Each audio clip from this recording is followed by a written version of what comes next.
Hello everyone, I am Manya. Welcome to the prep hack. आज की video में मैं एक बहुत इंपॉर्टेंट केस के बारे में डिस्कशन करने वाली, जिसका नाम है ए.के. गोपालन वर्सेस स्टेट ऑफ मद्रास।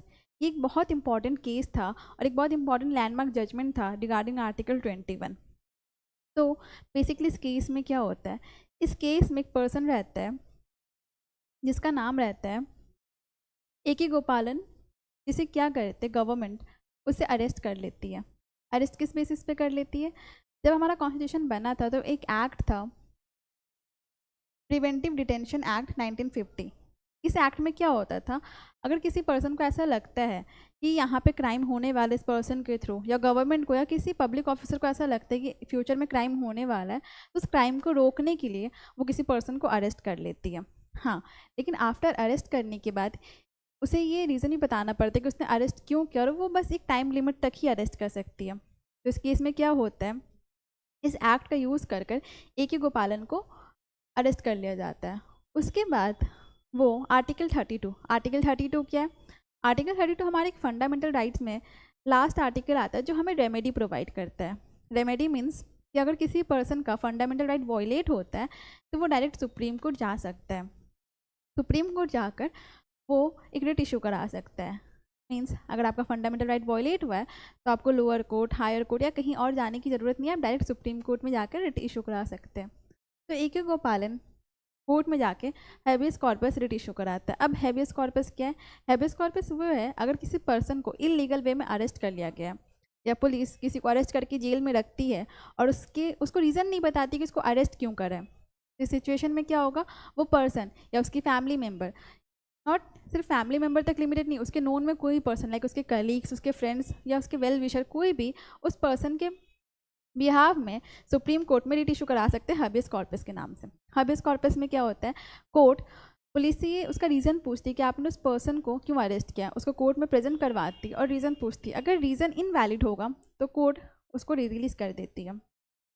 अब पुलिस बहुत सारे केसेस में लाइक मिस्टेक ऑफ फैक्ट के केसेस में भी अरेस्ट कर लेती है। उनको लगता है कि ये क्राइम इस पर्सन ने अटेम्प्ट किया, उस बेसिस पे भी अरेस्ट कर लेती है, लेकिन पुलिस को एक वैलिड रीज़न देना पड़ता है।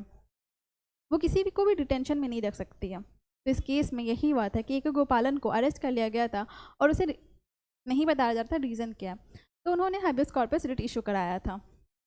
तो इसमें क्या हुआ था, कोर्ट ने ये कहा था कि उसे कोर्ट में प्रेजेंट किया जाए। आप सोच सकते इस केस में क्या हुआ होगा। लाइक आज के टाइम पे आपको पता है कि आपका फंडामेंटल राइट क्या क्या है। आप एक साथ अगर आपका 2 से 3 फंडामेंटल राइट वॉयलेट हो रहा है तो आप सुप्रीम कोर्ट में जाकर रिट इशू करा सकते हो 2 या 3 के लिए। लेकिन सपोज़ आपके साथ 2 या मोर देन 2, 3, 4 कुछ क्राइम अटेम्प्ट हुआ, या आपके साथ कुछ इलीगल एक्टिविटी हुई है जो 2-3 से ज़्यादा है, और सुप्रीम कोर्ट या फिर हायर कोर्ट आपको ये बोल दे कि हम एक टाइम पे सिर्फ एक केस को, लाइक अगर आपके साथ सपोज़ 1, 2, 3 आपके साथ 3 क्रिमिनल एक्टिविटी हुई है, आपके साथ 3 सिविल रॉन्ग एक्टिविटी हुई है, हम सिविल रॉन्ग एक्टिविटी को मान के चलते हैं। सिविल रॉन्ग एक्टिविटी आपके साथ 3 हुई है, एक ही पर्सन ने 3 अलग अलग वे में किया हो।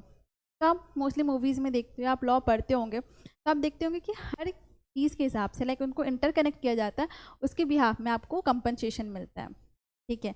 लेकिन सपोज़ अगर आपको कोर्ट ये बोल दे कि आपके साथ जो 3 सिविल रॉन्ग एक्टिविटी हुई है, हम सिर्फ एक का ही, सिर्फ एक, बाकी 2 को हम कनेक्ट नहीं करेंगे, वो इंटरकनेक्ट नहीं हो रहे, तो हम सिर्फ एक पे ही फोकस करेंगे और आपको एक के फोकस करके उस पर ही जस्टिस देंगे। तो क्या ये सही है? ये सही नहीं है। लेकिन उस टाइम पे ए.के. गोपालन के साथ यही हुआ था। उस टाइम पे क्या हुआ था, ए.के. गोपालन ने 3 आर्टिकल मेंशन किया था कि उनके 3 फंडामेंटल राइट वॉयलेट हो रहे हैं। कौन कौन से राइट वॉयलेट हो रहे हैं? सबसे पहला आर्टिकल 19 जो सिटीजन्स का फ्रीडम है। फ्रीडम क्या है? तो फ्रीली कहीं मूव कर सकते हैं, उनका फ्रीडम ऑफ स्पीच, एक्सप्रेशन है, ठीक है। इसमें कुछ रेस्ट्रिक्शंस भी है। रेस्ट्रिक्शंस जैसे कि आप जब अपना फीलिंग्स एक्सप्रेस कर रहे हो, आप अपने इमोशंस को एक्सप्रेस कर रहे हो, तो आप सिक्योरिटी लाइक स्टेट की सिक्योरिटी या कंट्री की सिक्योरिटी के अगेंस्ट नहीं जा सकते हो। आप किसी को डिफेम नहीं कर सकते हो, आप किसी रिलीजन के अकॉर्डिंग या किसी रिलीजियस के रिगार्डिंग कुछ भी ऐसा स्टेटमेंट पास नहीं कर सकते जो किसी के सेंटिमेंट्स को हर्ट करे। तो यहाँ पर जो एक आर्टिकल 19 था जो सिटीजन्स के फ्रीडम के बारे में बात करता है। फ्रीडम क्या क्या? पहला कि freedom of speech and express, आप ट्रैवल कर सकते हो, कहीं पे आप कहीं पे भी सेटल हो सकते हो, आप किसी प्रोफेशन को चूज़ कर सकते हो, आपको बिजनेस करना है, डॉक्टर बनना है, इस टाइप के टोटल 6 फ्रीडम मेंशन है। उसके बाद आते हैं आर्टिकल 21 पे। आर्टिकल 21 क्या है? वो right to life, personal liberty के बारे में बात कर रहा है। मीन्स गवर्नमेंट किसी से उसकी पर्सनल लिबर्टी को नहीं छीन सकती। जैसे गवर्नमेंट किसी को भी बिना किसी बात के अरेस्ट करके जेल में 5-6 महीने के लिए नहीं डाल सकती, लेकिन हमारी कंट्री में तो गवर्नमेंट ही रूल करती है। इस सिचुएशन में क्या, इसलिए हमारे कंट्री में कॉन्स्टिट्यूशन बना है, और कॉन्स्टिट्यूशन को अमेंड भी कैसे किया वो भी अभी मैं कवर करूँगी। उसके बाद जो आर्टिकल है वो article 22 means safeguard in arrest and detention. अगर किसी पर्सन को अरेस्ट किया जा रहा है, डिटेंशन में रखा जा रहा है, तो उस पर्सन के पास राइट है कि वो लॉयर्स को ला सकता है। उस पर्सन को रीज़न बताना पड़ेगा उसको अरेस्ट क्यों किया गया है, उसके फैमिली मेम्बर से मिलने का उसका राइट है। आप किसी को भी बिना किसी बात के अरेस्ट नहीं कर सकते। अगर पुलिस ने किसी को डिटेंशन में भी रखा है, अरेस्ट में भी रखा है, तो स्टिल उनके कुछ राइट्स हैं, लाइक फूड प्रोवाइड करना, खाना देना, एडवोकेट्स लाना, एडवोकेट से बात करना, अपनी फैमिली से कनेक्ट करना, कोर्ट में ट्रायल मीन्स कोर्ट हर किसी पर्सन को एक मौका देती है। कोर्ट में कोर्ट के सामने हर पर्सन इनोसेंट है जब तक वो कोर्ट के सामने गिल्टी प्रूव ना हो जाए। तो हर पर्सन तब तक इनोसेंट है जब तक वो गिल्टी प्रूफ ना हो जाए। इवन किसी ने अगर कोई क्राइम अटेम्प्ट भी किया है, स्टिल कोर्ट उसे मौका देती है कि वो ट्रायल की ड्यूरेशन में खुद को इनोसेंट प्रूफ कर सके। तो यहाँ पर A.K. गोपालन का टोटल जो 3 राइट्स थे वो वायलेट हो रहे थे। हाँ, अब मैंने बोला जो गवर्नमेंट होती है वो रूल्स क्रिएट करती है। तो हमारे कंट्री में क्या होता है, अभी होता है लाइक पहले क्या होता था कि पहले ये माना जाता था 1915 के अकॉर्डिंग जो लॉ गवर्नमेंट ने बना दिया है, ठीक है, जो लॉ गवर्नमेंट ने बना दिया है उसे फॉलो किया जाएगा, फिर चाहे वो सही हो या गलत हो। जैसे पार्लियामेंट के पास पावर है आर्टिकल 368 के अंदर कि वो कॉन्स्टिट्यूशन को अमेंड कर सकती है, लेकिन उसमें लिमिटेशंस भी क्या, आप उसके बेसिक स्ट्रक्चर्स के साथ छेड़छाड़ नहीं कर सकते। आप कॉन्स्टिट्यूशन या प्रियम्बल के बेसिक स्ट्रक्चर के साथ छेड़छाड़ नहीं कर सकते। कॉन्स्टिट्यूशन एक इम्पॉर्टेंट टॉपिक इसलिए है क्योंकि ये हमारे लाइक हम जो सिटीजन्स हैं उससे वो प्रोटेक्शन प्रोवाइड करता है। अब यहाँ पर यूएस में एक होता है ड्यू प्रोसेस। ये क्या होता है कि अगर गवर्नमेंट ने कोई लॉ क्रिएट कर दिया है, ठीक है, गवर्नमेंट ने कोई लॉ बनाया है, तो कोर्ट ये देखती है कि वो लॉ उस पर्सन पे एप्लीकेबल किस वे में होता है, मतलब वो सही है या गलत है। लेकिन हमारी इंडिया में तब तक क्या होता था कि गवर्नमेंट ने जो लॉ मेंशन कर दिया, मतलब पार्लियामेंट ने जो लॉ बना दिया, ठीक है, पार्लियामेंट कौन होते हैं, राज्यसभा लोकसभा, उन्होंने जो लॉ बना दिया उसे फॉलो किया जाएगा। कोर्ट ये नहीं देखेगी वो सही है या गलत है। लेकिन अब ये चेंज हो चुका है। तो इस सिचुएशन में क्या हुआ था, जजमेंट ये आया था कि सुप्रीम कोर्ट ने ये बोला था कि जो 3 आर्टिकल्स हैं, आर्टिकल 19, 21 और 22, तो इसमें जो A.K. गोपालन थे उन्होंने बेसिकली आर्टिकल 21 पे रिट इशू कराया था कि उनका ये जो आर्टिकल है पर्सनल लिबर्टी और राइट टू लाइफ ये वॉयलेट हो रहा है। तो कोर्ट ने ये बोला था कि आर्टिकल 19, आर्टिकल 21 और आर्टिकल 22 ये दोनों आपस में इंटरकनेक्ट नहीं है, तो हम सिर्फ एक ही आर्टिकल को देखेंगे, 19 और 22 को नहीं माना जाएगा। तो उस केस में ये जजमेंट आया था कि सिर्फ फोकस जो होगा वो आर्टिकल 21 पे होगा।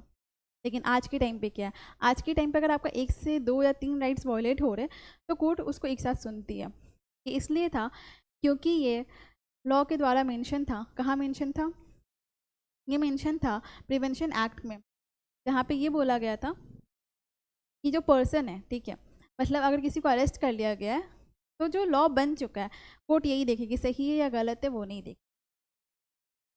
उसके बाद ये तो हो गया था। उसके बाद एक और फेमस केस आया था जो था मेनका गांधी का, जो 1978 में आया था। इस केस में जो A.K. गोपालन है, इस केस में उसको ओवर रूल्ड किया गया था। कैसे ओवर रूल्ड किया गया था, क्योंकि उस टाइम पे A.K. गोपालन के टाइम पे तो सुप्रीम कोर्ट ने ये कहा था कि आपके जो आर्टिकल्स लाइक जो 19 है, 21 है और 22 जो आपके ये जो फंडामेंटल राइट्स वॉयलेट हो रहे हैं ये आपस में इंटरकनेक्ट नहीं है, तो हम सिर्फ एक ही आर्टिकल पे फोकस मीन्स एक ही आर्टिकल जो हमारा फंडामेंटल राइट है उस पर फोकस करेंगे, आर्टिकल 21 पे, ठीक है। लेकिन इस केस में सुप्रीम कोर्ट को ये रियलाइज़ हुआ था और इस केस में ये जजमेंट आया था। इस केस में जो आर्टिकल्स थे वो थे 14, 19 और 21। इस केस में सुप्रीम कोर्ट ने A.K. गोपालन के केस को ओवर रूल्ड करते हुए ये बोला था कि यहाँ पर आपके जो 3 राइट्स वॉयलेट हुए लाइक 19, 21, 22 ये आपस में इंटरकनेक्टेड हो या ना हो। और उस टाइम पे ये भी जजमेंट आया था कि कोर्ट सिर्फ ये नहीं देखेगी जो रूल्स गवर्नमेंट के द्वारा बने हुए वो सही हो या गलत हो उसको फॉलो करना ज़रूरी नहीं, अगर वो गलत है तो उसको अमेंड किया जा सकता है, चेंज किया जा सकता है।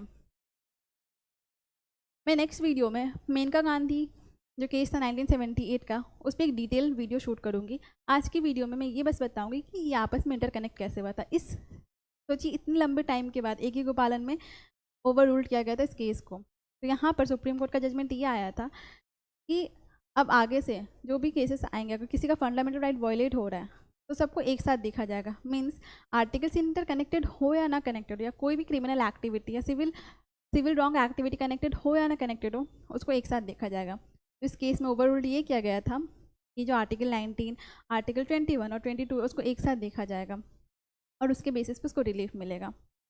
आई होप आपको आज की वीडियो अच्छी लगी हो। नेक्स्ट वीडियो जो मैं मेनका गांधी के केस पे बनाऊंगी, उसे एक लॉन्ग वीडियो शूट करूंगी और डिटेल में वीडियो बनाऊंगी। अगर आपको स्टिल कोई भी डाउट है फंडामेंटल राइट्स के रिगार्डिंग, तो आप कमेंट सेक्शन में कमेंट करके पूछ सकते हो। हम मिलते हैं नेक्स्ट टाइम नेक्स्ट वीडियो के साथ। Thank you so much.